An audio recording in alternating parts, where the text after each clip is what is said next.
Into your sanctuary, we've come to adore you, Lord. Into your sanctuary, we've come to adore you, Lord. In adoration and praise, we glorify your holy name. Into your sanctuary, we've come to adore you, Lord. In the name of the Father, and of the Son, and of the Holy Spirit. Amen. May the grace of our Lord Jesus Christ, the love of God, and the communion of the Holy Spirit be with you all. My beloved ones, today is 8th day of December. And being Wednesday and week 2 of Advent. Today, the Mother Church celebrates the Immaculate Conception of the Blessed Virgin Mary. It's a mystery many of us don't believe and doubt and say many awful things, blasphemous things about it because we will not understand it. The theme of our reading will be coming from Genesis chapter 3, verse 9 to 15, and verse 20. Our response to the psalm will come from Psalm 98, verse 1b, AB. Our second reading will come from Letter of St. Paul to Ephesians, chapter 1, verse 3 to 6, and 11 to 12. Our gospel message will come from Luke Gospel, chapter 1, verse 26 to 38. The theme of our message today is that she conceived without sin. She conceived without sin. She was chosen to conceive without sin. She was chosen to conceive without sin. And that's why today you can see the genesis of the whole thing. When our first parents sinned by eating the fruit from the tree God asked them not to do, and when they have done that, God came looking for Adam and said, Adam, where are you? He said, I heard your voice. I was naked. I hide myself. Who told you you're naked? Have you eaten of the tree I asked not you to eat? He said, the woman you gave to me, and I ate.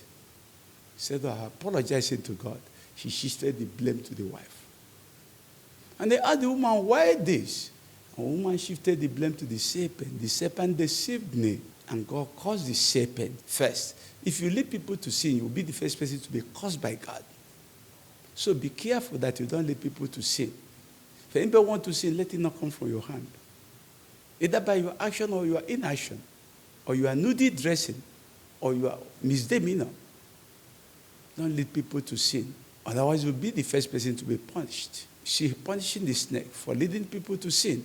And he told the snake not only that, after cursing the snake, he said, look, I'll put enmity between, since you destroy the work of God with a woman, I'm going to put enmity between you and the woman, which means the woman is known already. The seed of the woman and your seed. So the battle has to be perpetual. The seed of the woman will crush your head, but your seed will bruise his knee. God set out something to be accomplished. And the devil was looking for the woman God will use against him. And in Isaiah chapter 7, verse 14, Isaiah prophesies that a virgin will conceive and bear a son. We'll call his name Emmanuel. It was a prophecy. And the devil said, how can a virgin conceive without knowing a man? It's not possible. It's not natural. But didn't know with God everything is impossible. He was looking for the woman. And God found the woman. Now, when the gospel message, he found the woman. He sent an angel of God, Gabriel, to go to the lady who was doing the novena, and go to her and say, hey, Mary, you are full of grace. The Lord is with you. And the woman was afraid. What type of greeting is this? And the angel said, God has found favor in you, have favored you greatly. You will conceive and bear a son. You call his name Jesus. You conceive and bear a son. You call his name Jesus.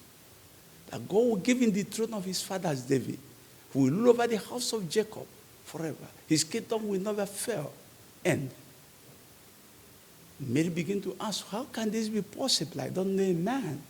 God, the angel said, the shadow of the mighty one will down on you, and the power of the Holy Spirit will overshadow you.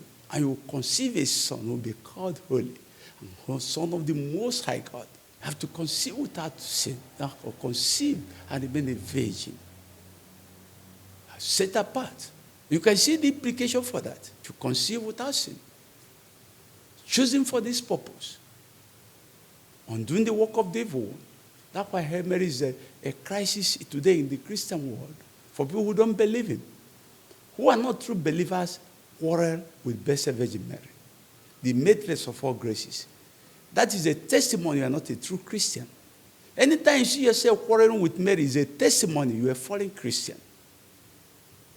You don't even know theology. You don't even know God. You don't even know the scriptures. Neither do you know the power of God. Now why today, you can see, when Mary was still doubting this, how can a person conceive a God? And they gave her a testimony of Elizabeth. And the woman, every person called barren, her old age is now pregnant, 6 months pregnant. Or conceive a son, is now pregnant for 6 months and has born a son. And my blessed mother said, behold, I'm the handmaid of the Lord. Let it be done to me according to your word. She surrendered to the message and accepted the message. And the word took fresh in her. And that was the beginning of our salvation. The fulfillment of that woman and the seed of the woman that will undo the work of the evil one. That was the beginning of salvation of man. When Mary accepted that the word be fulfilled in her. And that's why today, to make it concrete more, Paul began to tell us about the Ephesians, about the intention of God for all of us. He said, blessed be the God, the Father of our Lord Jesus Christ, who has chosen us, who has blessed us in Christ with every spiritual and heavenly blessings. Has blessed us in Christ with every spiritual and heavenly blessings. So there's no one that you begin to tell me is not there. Even as he chose us in him before the foundation of the world, as he chose us in him before the foundation of the world, that he will be the mother of his son, and will be the handmaid of God the Father, and be the spouse of the Holy Spirit. So he chose all of us. And we should be holy and blameless before him. He chose us to be holy and blameless before him.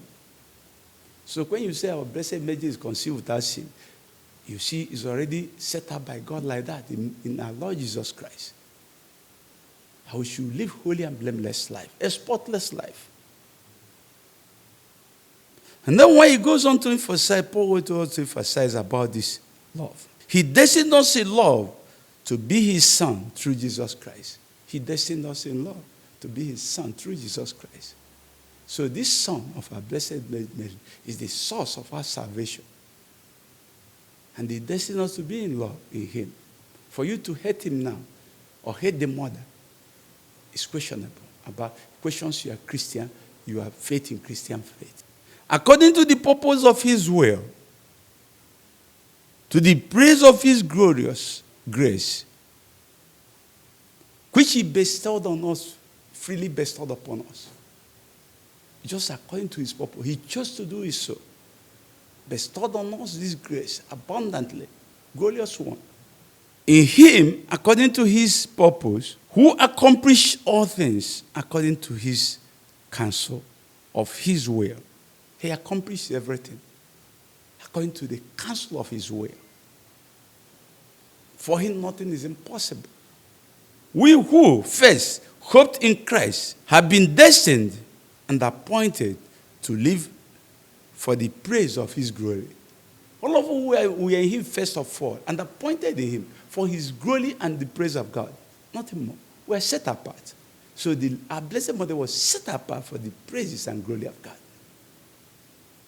You can see the purpose. That's why we just celebrate the Immaculate Conception of our blessed mother. And this feast was fixed on by the Pope after many years. 1950, set up this as a doctrine of the church. If you don't believe it, you aren't a Christian. And now when the psalmist who understood this so well today, this year, oh, sing a new song to the Lord, for he has worked wonders. Oh, sing a new song, he has worked wonders. And somebody can conceive, set apart from before the foundation of the world, to conceive God and remain a virgin. May God help us to understand this message today, as he was chosen and conceived without sin May we equally, as we are chosen for him, live a blameless and spotless and holy life, destined for his own glory and for his praises. May we understand this today and live it out and claim it for ourselves. We ask through Christ our Lord. The Lord be with you. May the blessings of this celebration of the Immaculate Conception of Blessed Virgin Mary, chosen and conceived without sin, done upon all of us, and of the Father, and of the Son, and of the Holy Spirit. Peace be with you all.